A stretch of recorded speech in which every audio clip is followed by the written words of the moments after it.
Ассалаумағалейкум. Түгел лайф YouTube арнасының көрермендері.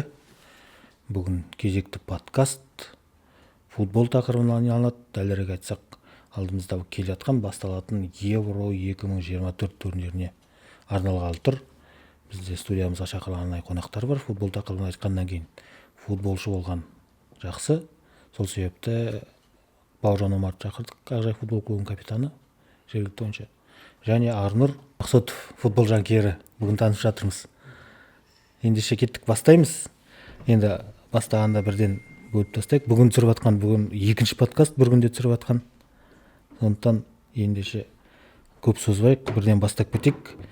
Топтарды алдымен бөліп алайық. А тобы, Б тобы, Ф тобына дейін фавориттер бар. Топтан кім шығуы мүмкін, кім таңғалдыруы мүмкін топтық кезеңде. Содан кейін фавориттерді бөлек айтып шығамыз. Содан кейін Евроға келе жатқан жұлдыз футболшылар немесе жұлдыз жанып қалуы мүмкін Сабаслай сияқты ойыншылар болса, солар туралы тағы бір шолып өтеміз. Ендеше бастайық. А тобы: Германия, Шотландия, Венгрия, Швейцария. Бұл туралы не айтуға болады? Өзіңнен бастайық. Ассалаумағалейкум баршаңызға тағы. Енді мына Евро 2024 деп жатырмыз. Үлкен мына футбол әлеміндегі үлкен турнирлардың бірі. Көптеген мықты мына Европаның командалары қатысатын. Бір мамандар айтып жатады, мына осы Евро турнирі әлем чемпионына қарағанда қиынырақ деп. Мына футболда жүрген бапкерлер, мамандар солай болжам жасап жатады. Неге? Өйткені мына Европада жақсы мықты жиналған командалар осы Европада орналасқан.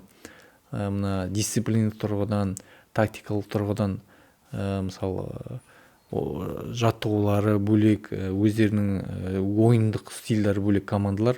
Сондықтан да жақсы, ең мықты турнирлардың бірі футбол әлеміндегі.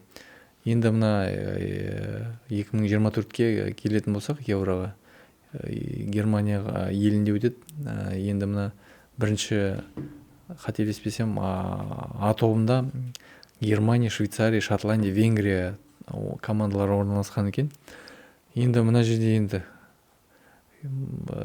бұл топта енді мына қожайын дей ма, өзінің елінде болып отқаннан кейін, өзінің жанкүйерлерінің алдында болып отқаннан кейін, мына ерекше мотивация және де серпін береді, тағы да дополнительно.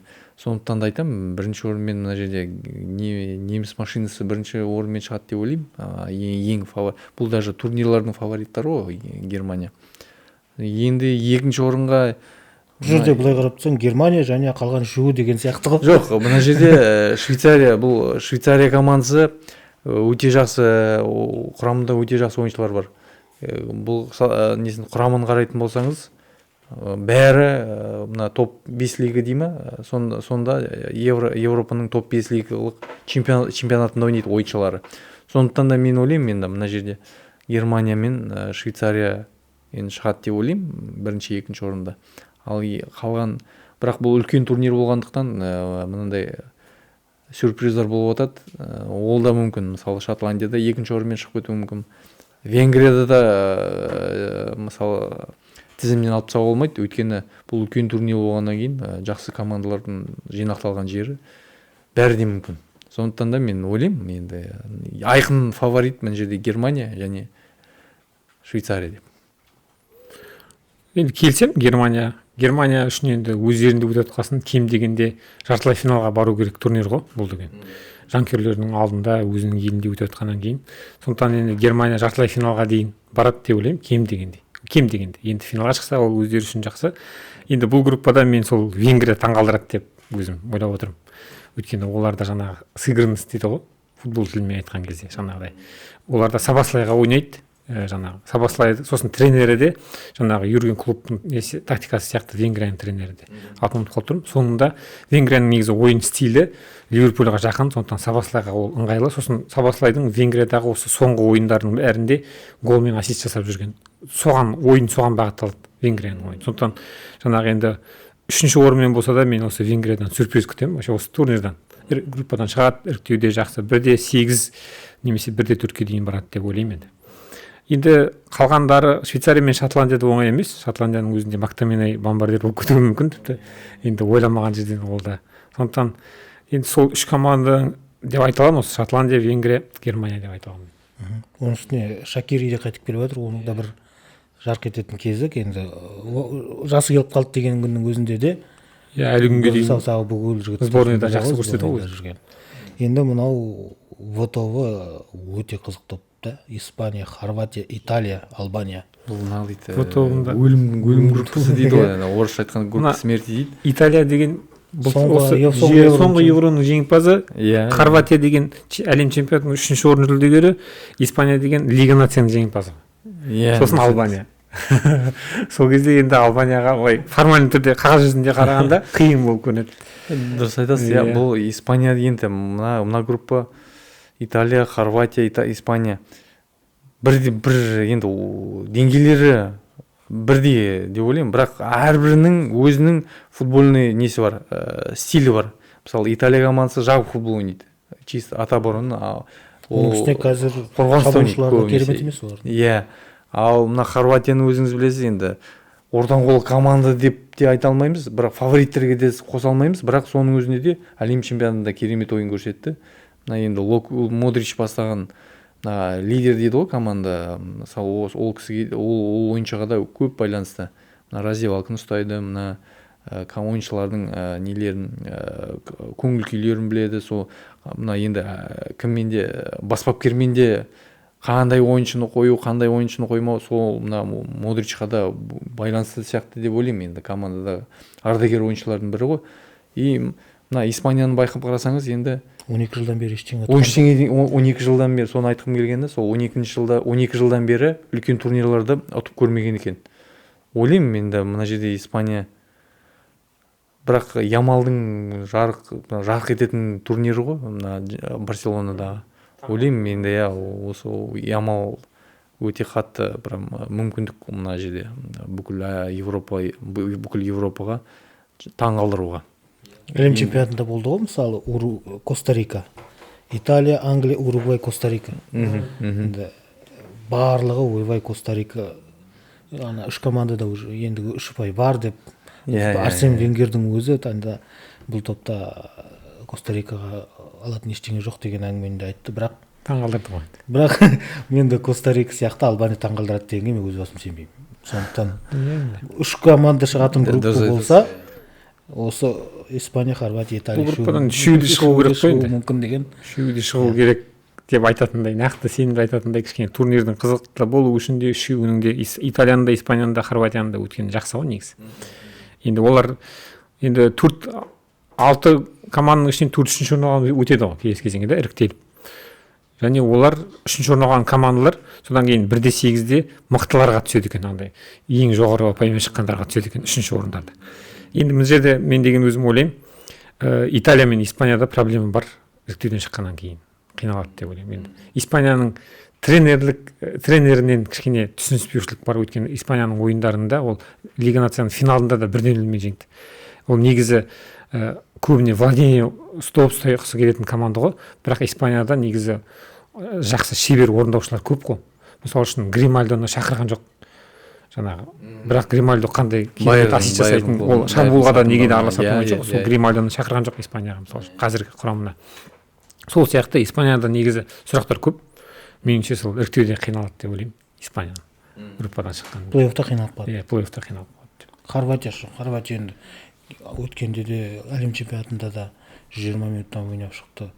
Одан кейін Модричтар жасарып жатқан жоқ қой. Біз Хорватияны сызсаған сайын ол біз таңғалдырып жатыр. Дұрыс айтасыз. Сондықтан әлем чемпионатында да, соңғы олимпиада чемпионатында тоже бәрін сызып тастаған. Хорватия енді Модричтің арқасында. Модричтің сөзі бар ғой, біздер Реал Мадрид сияқтымыз. Бізде ештеңе күтпейді, біз бірақ бәрін таңғалдырамыз. Біз соңына дейін ойнаймыз деген. Сол сияқты енді онда Йошка Гвардиола бар, жаңағы Кавашич бар деген сияқты, жайда буын алмасу болып отыр. Перишич бар, оның үстіне Гвардиоланың қарамағында. Сондықтан жақсы буын алмасу болып отыр Хорватияда. Енді олардан емес, сол мен жаңағы мәселені сол Испания мен Италиядан. Италияның бұл жерде жаңағы айтып кеткендей шабуылында ғой сол мәселе. Тек қана басқалай қорғаныста өте жақсы ойнайтын команда. керемет ойнайды. Енді сол Испанияның ойыны маған кәдімгі қызық болып тұр бұл жерде. Өйткені буын алмасу дегенде де тренердің жеке көзқарасына сәйкес көп ойыншылар алынды да шеберлерге қарағанда деп ойлаймын. Сондықтан енді олар қалай ойнап шығады, қалай болады көреміз. Мына жерде СТО Словения, Дания, Сербия, Англия дейді. Егер топтық іріктеудегі соңғы ойында Словения жеңгенде, мына жерде Қазақстан, Дания, Сербия, Англия болып тұрады. Иә? Даниямен тағы ойнайтын еді. Даниямен тағы ойнайтын еді. Тағы берген тағы салатын бұзады деп па.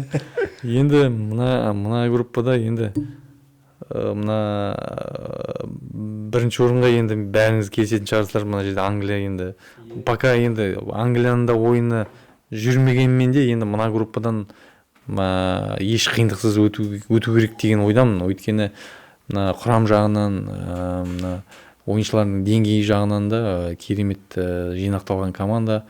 Үлкен жас буын мен үлкен буын аралас. Мына кейін бастаған шабуылшы Баварияның. Енді капитаны болатын шығар Англияның сборныйдың. Беллингем бар, иә, дұрыс айтасыз. Мына артқы жақта Уолкер бар. Мына Фоден манағы Ямалды айтып кеткендей, мына жерде осы турнир Евро 24 мына жас ойыншылардың жарқ ететін турнирлары. Мен ойлаймын енді мына жерде Фоден бар, мына Сако деген Арсеналдағы. Ол да керемет жас ойыншылардың бірі Европадағы. Солардың турнирі деп ойлаймын енді. Мына жерде Англия еш қиындықсыз өту керек мына жерде, мына группадан. Өйткені біздің өзіміздің құрамамыз осы мына Даниямен де, Словениямен де тең дәрежелі ойынын көрсетті. Енді Сербияға келетін болсақ, тоже жақсы ойыншылар бар несінде құрамында. Бірақ енді мына жерде мен Англия мен Данияға берем өзім немді. Данияның да былай енді біздің группаға осы турнирге іріктеу кезеңінде кішкене басында қиналғанмен, мына ойыншылардың качество дейді ғой, сапасы жағынан жақсы ойыншылар. Соның нәтижесін берді. Соңғы жағында қателеспесем бірінші орынмен шықты біздің группадан да, Данияда. Мен ойлаймын енді Англия мен осы Дания деп. Енді меніңше жаңағы Англияға келсем, финалға дейін баруға лайық құрама деп ойлаймын. Енді фавориттер саналады ғой. Сосын енді менің өзім жаңағы Сербия таңғалдырады деп күтемін осы группада. Влахович бар, Милинкович, Савичтар бар құрамында. Жаңағы Сербияның құрамында. Сондықтан оларда жақсы ойнауға лайықты, кем дегенде енді 3-ші орын ала алатындай деңгейдегі команда деп есептеймін. Сербияны жаңағы іріктеуге шыға алатын деңгейі бар. Даниямен қатарлас, деңгейлес деп есептеймін. Словения енді ол енді бізге қарағанда Қазақстанның деңгейімен салыстырғанның өзінде де ол біздер бәсекелесіп Данияда, Словенияда отырып жүргесін енді бұл жерде Словения группадан шыға алмауы мүмкін. Қалған үшеуі 1-2 3-ші орынды бөліп алады деп санаймын. Мен мына Сербияға неге сенбеге отырғанымды айтайын. Бұларда состав енді құрам деген керемет ойыншылар ғой. Митрович бар, мына Милинкович, Савич бар, тағы орталық қорғаушылары тоже Влахович бар, дұрыс айтасыз. Бұларда бір мәселе, бұларда не жоқ? Ойындық дисциплина жоқ. Бұлар бір ойын жақсы ойнауы мүмкін, мысалы бір ойын, екі ойын стабильный емес. Иә, стабильность жоқ. Сондықтан да мен бұларға сенбейтінім осылай. Сосын ең бір не, бұндай турнирларда дисциплина дейді ғой. Бұлардың игроктарының көбінде мен былай енді оқимыз, не істейміз, интернеттен оқимыз. Көп ойыншылар, жұлдызды ойыншылары кішкене мына жерде режим сақтау деген бар, сондайларды көп сақтамайтын ойыншылар. Ойлаймын, соның арқасында соның зияны келді деп бұлар. Өткен кезінде Видичтардың кезінде де қаншама үміт күтті. Иә. Бірақ ақыры соңында группадан шыға алмай кетті ғой. Сол өзім күтемін, шығар деп. Енді мен Словениядан шынымен де ештеңе күтпеймін. Бірақ Сербиядан да табандай ойын күтпеймін, өткені жаңа айтты. Ол деген бұлардың менталитеті, африкалық ойыншылар бар, Африканың құрамалары бар ғой. Керек кезінде шашылып қалатын. Сол сияқты. Сондықтан Дания мен Англия бұл жерде айқын фаворит. Д. Польша, Нидерланды, Австрия, Франция. Бұл жерде Франция, қалған үш команда деңгейлес. Өйткені Нидерландыдан қаншама поколение өтті, бірақ соңғы неше жылдағы Нидерланды стабильный ойын көрсетіп жүрген жоқ ешқандай. Кім бар қазір? Ван Дейк бар, Сименс бар Нидерландта. Гакпо. Гакпо бар. Өткен соңғы әлем Депай бар, Депай. Енді жарық жұлдызы ғой, Депай. сондықтан сол жұлдыздар бірдеңе етпесе, бұл жерде Польшаның өзі Нидерландыдан старт еткісі мүмкін. Шабуылшы жетіспейтін сияқты Нидерландыға. Мықты деңгейдегі. Ана Люк де Йонг деген бар ғой, ПСВ-дағы. Сол карьерасын аяқтап кетті ғой негізі. Сол сборныйдағы карьерасын, футболдағы емес, сборныйдағы. Сондықтан ол осында қатыспайды. Енді сол Депайдың қасына жаңағы сондай бір топ деңгейдегі, сондай турнирді көрген болады ғой, бір жоғары деңгейде ойнап жүрген шабуылшы сол жетіспейтін сияқты. Өйткені Депайдың өзі жаңағы сіздің одан бұрын айтқан сөзіңіз сияқты тұрақты ойын көрсетіп жүрген жоқ. Ол кейбір моменттерде кішкене өзін көрсете алмай қалуы мүмкін.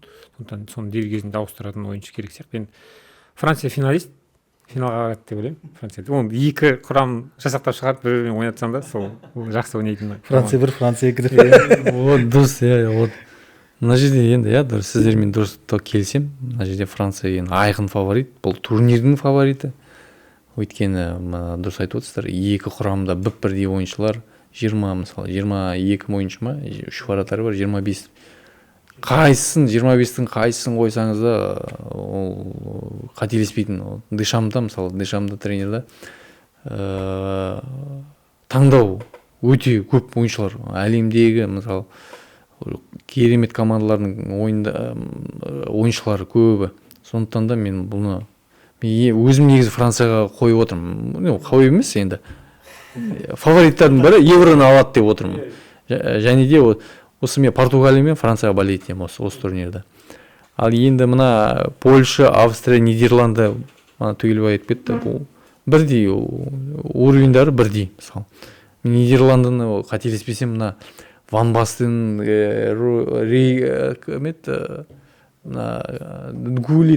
Гулиттің кезінен одан кейін ешқандай үлкен турнирларда ұтып көрмеген сияқты. Гулиттің кезінде жақсы ойнады ғой. Бір 25 жылдық Евро 2000-да жарқ етті Клюйверттер. Сосын 2010-да финалда ойнады. Робин гол соға алмай қалады. Сосын соңғы әлем чемпионатында ма Месси. Тренерге барып. Сонда жарқ етті, бірақ мысалы мұнда әлем чемпионатында былай ойнайды, европалық термей қалады. Соңғы кездерге Нидерланд түсініксіз команда да. Енді Австрияның бұл жерде Рангник бар ғой тренері. Ральф Рангник қой тренер. Сол Рангниктің несін көреміз енді. Баварияға бармады ғой шақырғанда. Сондықтан енді сол Австрияға қалай ойнатады екен. Австрияда негізі осал команда емес. Жаңағы. Енді мен бұл жерде Польша қиналады деп ойлаймын бұл топта. Қиналатын команда Польша. Левандовский енді ол да уже Барселонада көріп жүрсіздер, соңғы сезонда ондай қатты мынандай результат емес болған жоқ. Өйткені енді жасы да келіп қалды, ол кезде. Мына Австрияға енді бір жақсы момент бар. Мына Австрияға ертең құдай қаласа қыркүйек айында біз Лига нация ойнаймыз. Мына Б деңгейінде. Осы біздің құрамамыздың Қазақстан құрамасының қарсыласымыз тікелей. Алдында Черчесов осы жақында осы ойынға барам деп айтты ғой, мына Азербайжаннан кейін, кешегі ойыннан кейін. Евроға барып, осы специально арнайы осы Австрия командасын қарайын деп. Может, Алаба сияқты жарық жұлдыздар бар. Арнаут бар. Бәрі де мүмкін. Жақсы команда негізі. Ортан қол командалар. Бізде қазір тыңдап адамдар бәрін чемпион қылып жатыр деп ойлайтын бар, бірақ ойынын көрмей тұрып ештеңе айту мүмкін емес. Десе де бұл жерде енді өзіміздің ойымыз. Финалға мен Англия, Франция деп ойлап тұрмын, бірақ Франция мен Португалияға жанкүйер болдым. Шынайы түрде Португалияға жанкүйер. Д тобында қызықтырып тұрғаны мен Нидерландының жанкүйерімін өзім. Неге екенін білмеймін, сол 2000 жылдары футбол көріп бастағалы 98-дегі ойындарды сол себепті Нидерландтан үміт күтемін. Жанкүйер болғаннан кейін үміт күтемін. Сондықтан жинақталса команда жинақтала білсе, ол біразға барып қалуы мүмкін деп ойлаймын. Бірақ енді чемпион болады деп үміттенбеймін. Таңғалдыруы мүмкін деп осыған үміттенемін. Қазір бәріңіз білесіңдер, Е тобыда Бельгия тұр, бірақ Бельгияның алтын ұрпағы мына Лукаку бар, Азар кетіп қалды, Куртуа мынада турнирде мүмкін вообще мүлдем қатыспайды. Сондықтан мына жерде мысалы В тобында өлім тобы дейді, фавориттердің өлім тобы десек, Бельгия, Словакия, Румыния, Украина бұл деңгейлері шамалас командалардың өлім тобы сияқты көрініп тұр да. Потому что Украина қалай, Украинамен де ойнадық, Словакиямен де ойнадық ұлттық құраманың ойынында. Бельгиямен де ойнадық кезінде, Румыниямен де ойнадық. Сондықтан бұл жерде середняк командалар, ортан қол командалардың өлім тобы сияқты болып тұр да маған. Өздеріңіз қалай ойлайсыздар бәке? Дұрыс айтасыз. Мына жерде енді Бельгияны айқын фаворит деп айтар едім бір 4 жыл бұрын. Мысалы мына Де Брюйнелердің жарқырап тұрған кездерінде, Лукакуды, мына Азардың, мына айтып кеттіңіз, пик форма дейді ғой, мына жақсы деңгейде жүрген ойыншылардың болғанда айтар едім, мысалы Бельгия айқын фаворит деп.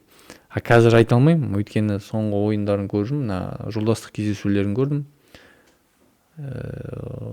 Ортан қол командаға жатқызам, өйткені Франция, Англия, мысалы мына Испания, Италия деп атамыз, оларға деңгей қазіргі таңда оның деңгейі жетпейді. Сондықтан да ойлаймын, мына жерде Украинада да өзіңіз білесіз, мына елдегі жағдайға байланысты чемпионаттары, мына ойыншыларының бәрі жан-жақта жүр. Иә, жан-жақта жүр. То мына Польшада ойнайды, то Австрияда ойнайды, по-моему, қателеспесем.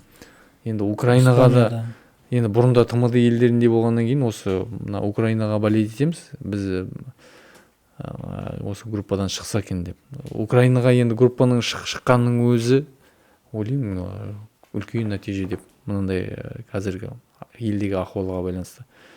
Словакия группадан шығуға сол Украинаға мүмкіндік бар негізі да. Осы группада бар. Мүмкіндік бар. Енді Бельгия ұзаққа қормайтын сияқты, сол іріктеуден шығады, группадан шығады, енді міндетті түрде шығу керек. Ол мынандай группадан шыға алмай қалса енді сенсация болады сияқты кішігірім турнирдің. Мүмкін мен қателесетін шығармын, мүмкін мен Словакия мен Румынияны қатты зерттемеген болармын, бірақ Словакия мен Румынияда Добвик, Зинченко, Конопля сияқты жұлдызды ойыншылар жоқ. Украинаның құрамымен салыстырғанда, жұлдыз жағына салыстырсақ, Лунин сияқты ойыншылар, мысалы Румыния мен Словакияда мен көріп тұрған жоқпын. Мына сол Словакияда жалғыз енді артта шкринері бар. Шкринері бар. Сосын енді білетін ойыншыларым сол, енді Словакияда. Мен Румыниядан ондай ойыншы көріп тұрған жоқ. Сондықтан Бельгия мен Украина бұл топта шығады деп ойлаймын. Нидерландтан бөлек осы Украинаға тілеулес боламын өз басым. енді сол Бельгия группадан 1-8-ден қайтатын сияқты Бельгия. Иә, меніңше енді сөйде ойлаймын өзім. Ұзаққа бармайды ау деп. Бәрін сыртса үйретті дейсің, ұзаққа бармайды. Сол енді Украинаға үлкен мүмкіндік мына группада. Сосын румындар негізі кезінде командалық жақсы ойын көрсеткен команда Румыния. Мен өзім былай қызығушылықпен қарап жүрдім бұрын, таңғалып. Хаджидің кезінде Георгий Хаджи деген болды. Команданың Петреску. Ондай командаға топтық командаға құрайтын, бұл ішінде нақты жұлдыз жоқ, бірақ барлығы бірдей деңгейде ойнайтын ойыншылардан құралған ұлттық құрама ғой. Сондықтан кейбір сәттерде олар кезінде мықты болып Румынияны қарап таңғалып жүретін. Сондықтан енді 3-ші орынға талас бұл группада. Енді осындай группаларда негізі бұрын әлем чемпионаты мен бұрынғы чемпионат Европамен салыстырған кезде андай фавориттер бір группаға түсіп қалған кезде олардың 3-ші орындары қиын болады, андай доп айырмашылықтары да аз болады. Ал мына осындай жаңағы кілең ортан қол командалар түсіп қалған командалардың 3-ші орындарының жағдайы да жақсы болады. Не тең ойнап ұпай алып алған бәрімен, не доп айырмашылығы да жақсы болады. Сондықтан осындай группалардан 3-ші орыннан шығып кетуге көп мүмкіндік болады керісінше. Жаңағы өйткені басқа ойындарда қиын ойындар болып, олар бір-бірімен ұпай жоғалтып, қарсыластар қатты болып жатқан кезде бұларда кілең деңгейлес команда болғасын.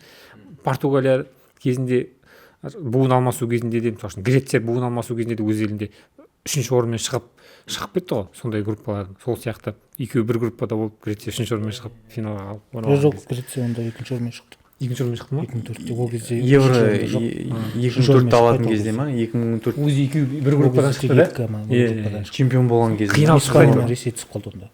Чемпион болған жыл емес пе? Евроны. Әйтеуір қиын ойын болды сол кезде. Қиналды Греция кәдімгідей. Бізде шыға алмайды деп ойладық қой сол кезде сол ойында.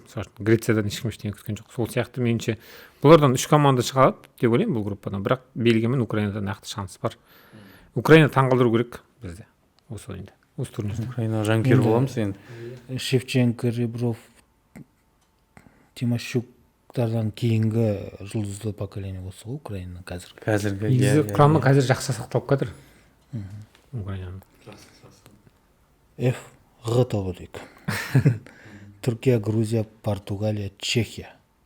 Бұл жерде де енді айқын фаворит Португалия. Оны нетудің қажет жоқ. Талқыланбайды да. Грузия қайла естедір екен? Грузия. Біз болу керекпіз ғой дейсің. Қазақстан ба?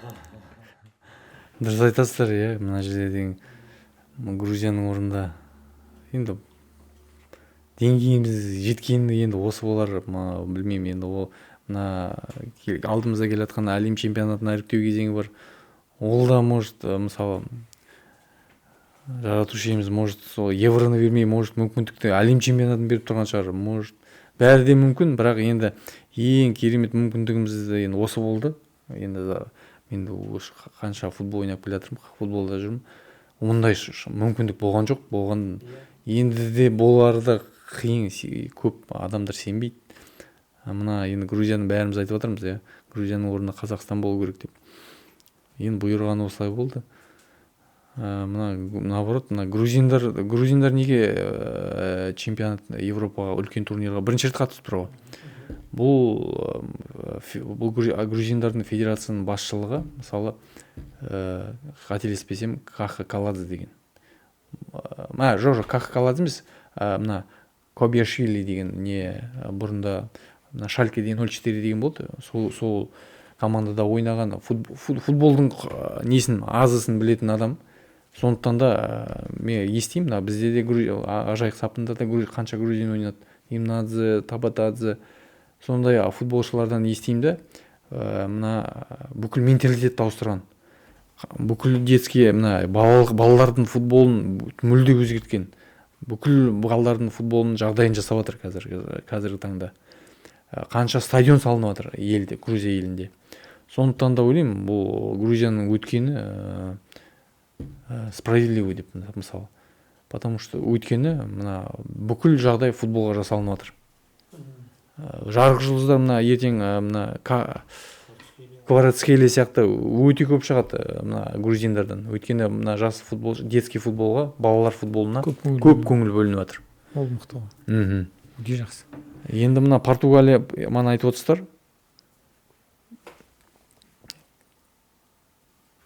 Португалия ғой, мына осылардың группасында. Ол енді мына Криштиану Португалия десе енді Криштиану Роналду есімізге түседі ғой. Қанша жасқа келсе де, мысалы, өзінің профессионалдық тұрғыдан, өзінің футболға деген айтсам, көзқарасымен әлі күнге дейін үлкен деңгейде ойнап кеткен футболшылардың бірі. Бұл мен Мессиден гөрі мен Криштианоға өте көңілім бұрады. Өйткені Мессида талант, бұда еңбек, иә. Өйткені еңбектің арқасында жеткен ойыншы. Осы Португалия енді осы группадан айқын фаворит қой. Енді түрік бауырларымызға да жанкүйер боламыз. Енді Чалхан Оғлу бастаған. Қанша жерге дейін жететіні енді белгісіз. Түріктерге де енді мына осы группадан шыққанның өзі жақсы шығар деп ойлаймын енді. Мына Грузия құрамасында да Португалиядан басқа мына 2 командамен тең өнер көрсетуге болады. Екінші орында мына жерде ешкімге бере алмаймын, өйткені деңгейлері бірдей командалар. Грузияға мүмкіндік қой, мына жерден группаға шығару. Намысқа тырысып, не істейтін, ойнайтын болса, Грузияда да таңғалдыру мүмкін деп, мына осы группада. Енді Португалия фаворит, дұрыс айтасыздар, келсем оған толықтай. Сосын енді Түркиядан өзім Реал Мадридтің жанкүйері ретінде Гюлердің ойынын күтемін. Арда Гюлер. Гюлер бар ма? Иә, бар. Сапта бар, иә. Соның ойынын күтемін. Енді өте жақсы талант негізі Түркияда. Осы турнирдің жарық жұлдыздарының біріне айналуға мүмкіндігі бар Гюлердің. Сосын енді Чехияда да осал емес, Патрик Шик бар, жаңағы Байерде ойнайтын. Сосын Цоуфал бар, Соучек бар, Томас Соучек бар. Иә, орта Рашидті, пол Рашидті ойнайтын. Сондықтан деген енді оның да құрамы жақсы, деңгейлес командалар ғой. Енді Түркияның жаңа айтып отырсыз, Шалхан Оғлу бар, мықтылар бар. Енді екінші орында сол ешкімге беруге қимайсың да, сондай командалар деңгейлес. Грузиндар енді таңғалдырса екен деп ойлаймыз. бұл жерде. Сол жаңағы Португалиямен 3-ші орынға таласса екен, Португалияның қасына группадан шығуға мүмкіндік алса екен деп. Енді біздің орнымызға шыққан команда ғой деп қарап отырамыз ғой, бақылап. Біздің орнымызға шыққан команда не істейді екен, қалай ойнайды екен деп. Сондай көзқараспен бақылаймын Грузияны өзім турнирда. біз шыққанның өзінде де айтып отырамыз ғой қазір. Реал Мысалы, футболда тек қана түріктер мен Чехиямен шанс бар деп, Португалиямен шанс жоқ деп. Реал футболда Патрик Шикті прокачать етіп едім мен баяғыда. Сондықтан талантты футболшы. Енді бұл жерде Португалия талассыз. Грузия, Түркия, Чехия шыны керек, оны алып қосар жоқ деңгейлері почти бірдей командалар. Меніңше 3-ші орын Грузия үшін потолок, 2-ші орын Түркия. Менің ойымша Түркия бірдеңе шығарады деген ойдамын, қалай болғанда да. Группаларды аяқтадық. Енді сіздердің ойыңызша фавориттер бар: Англия, Франция, Германия, Испания, Португалия. Финалды кімді күтсеміз? Финал Франция. Үздік төрттік кім болады? Содан детекші Баке, сенің ойыңша. Бұл жерде Еврода мына жерге сеткаға байланысты. Мына жерде мысалы группадан шыққанда бұлар 1-4-те ойнап қалуы мүмкін. Англия мен мысалы Франция. Біз мана финалда кездесті отырық. Если қателеспесем, енді айқын фаворит Франция мен Англия деп ойлаймын. Өйткені мына құрам жағынан өте керемет жабдықталған, құрамы деген өте тәжірибелі, өте мына Францияға келетін болсақ, мысалы мына құрамында Гризманы бар, Жирулар бар, солардың соңғы үлкен турнирлары деп ойлаймын. Өйткені мына жастары да келіп қалды. Мына жарық жұлдызы бар, Мбаппе. Мына ерекше мотивация деп ойлаймын. Оның алдында мына Реал Мадридқа көшіп жатыр. Ол дополнительный мотивация береді деп ойлаймын Мбаппеға. Енді үздік төрттікті бүйтіп Франция мен Англия деп ойлаймын. Енді мына жақта Португалия жанкируған Португалияның төрттікте болған қалаймын да. Енді содан кейін мына жақтан енді алаң қожайындарына беремін, Германиямен.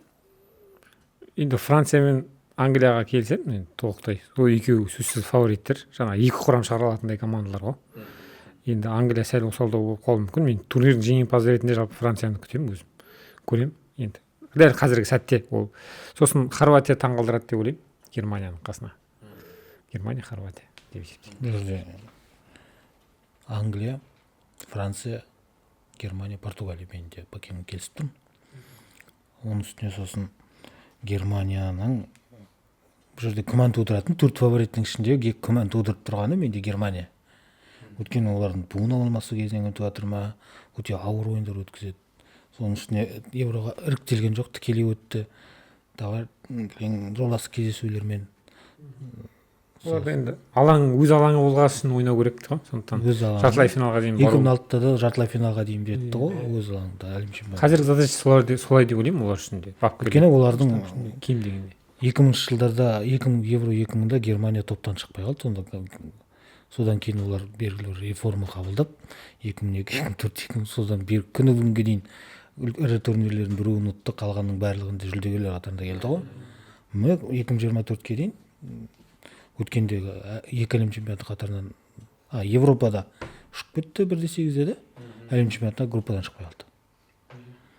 Сондықтан бұлар үшін буын алмасы өте ауыр жүріп жатыр да. Сол себепті мен төрт фаворитім солы, бірақ күмәні тудырып тұрғаны Германия. Енді финалды мен Англия, Франция күтіп жүрмін өз басым.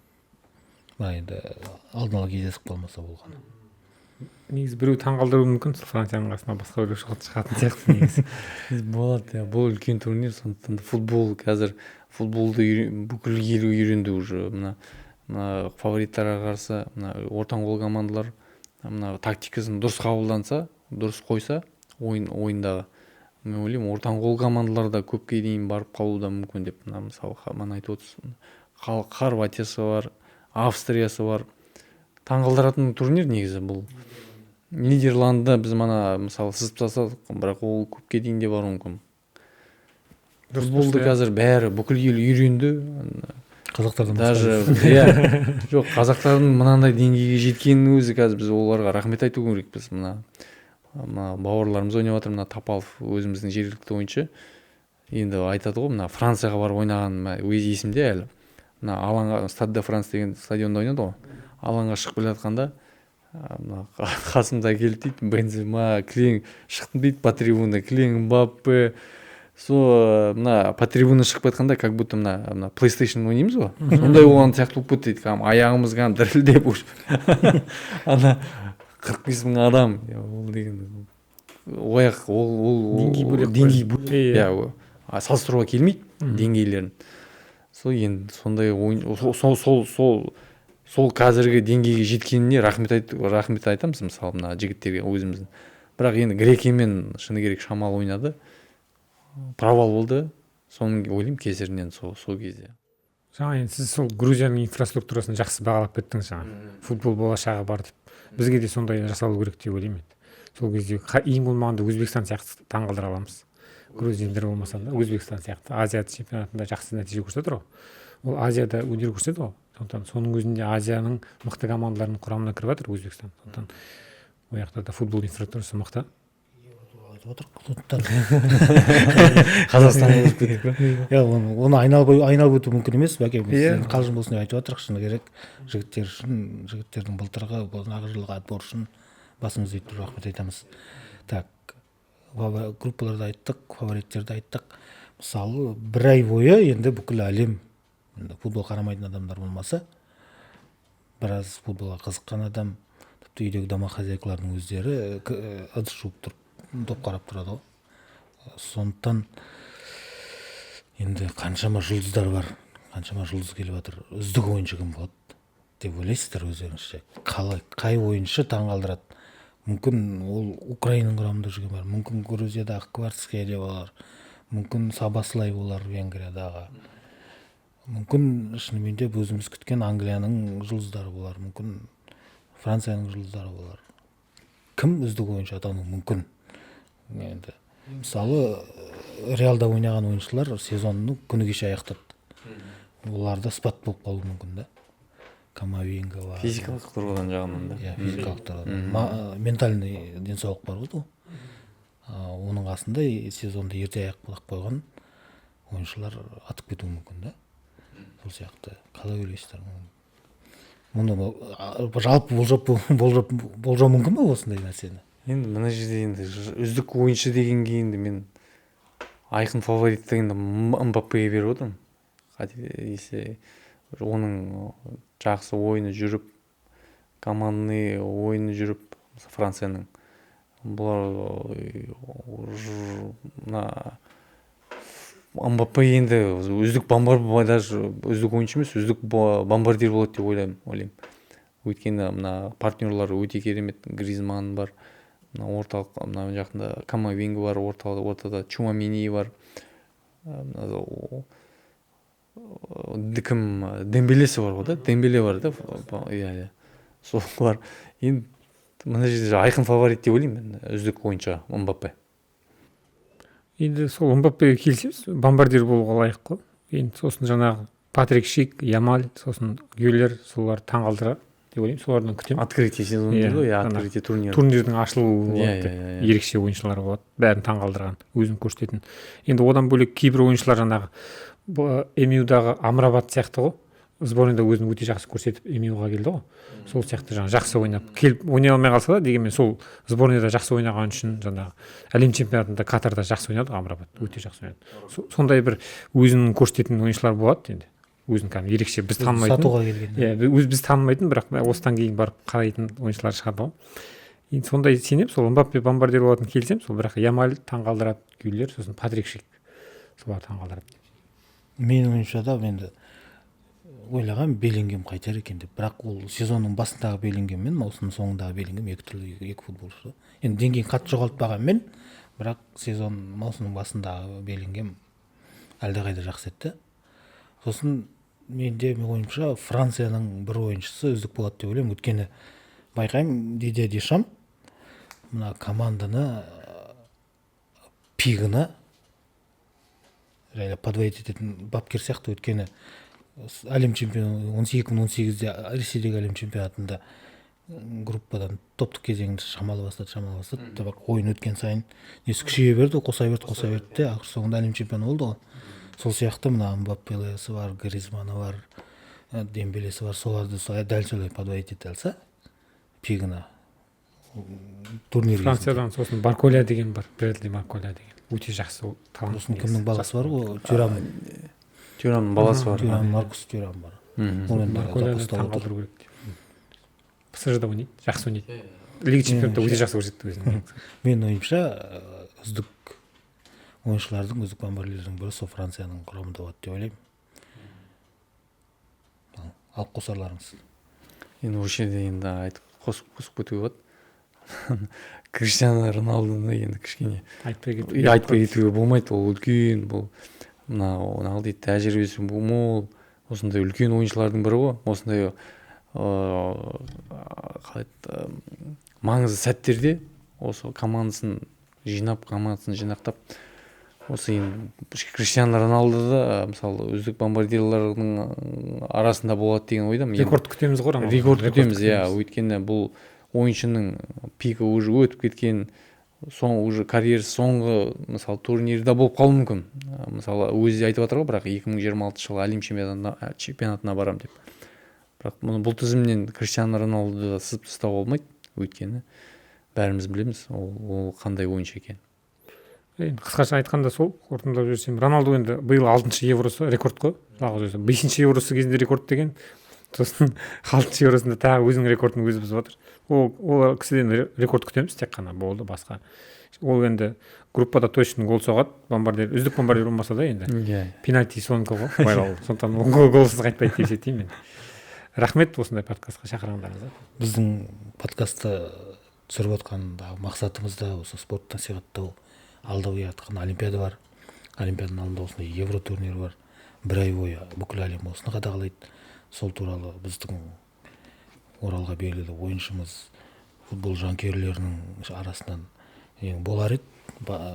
Спорттың ішінде жүрген адамдарды шақырып алуға тек. Сонда да біз жанкүйерді танып Барекең өзіңе таңдауымыз түсті. Рахмет. Келіп пікіріңізді білдіргеніңізге, біліміңізді көрсеткеніңізге рахмет. Сіздерге рахмет шақырғаныңызға. Ендеше осындай подкасттарымыз біздікі тек өзіміздің ойымыз. Енді шешімді қабылдайтын өздеріңіз. Біздің ойымыз осындай болды. Осы жерде түйіскен ойларымыз да болды. Бір жерден шыққан, бір-біріне қарама-қайшы келген ойлар да болды. Осы подкастқа келіп пікірлеріңізді білдіргеніңізге рахмет. Көрермендерден лайк, комментарий күтеміз.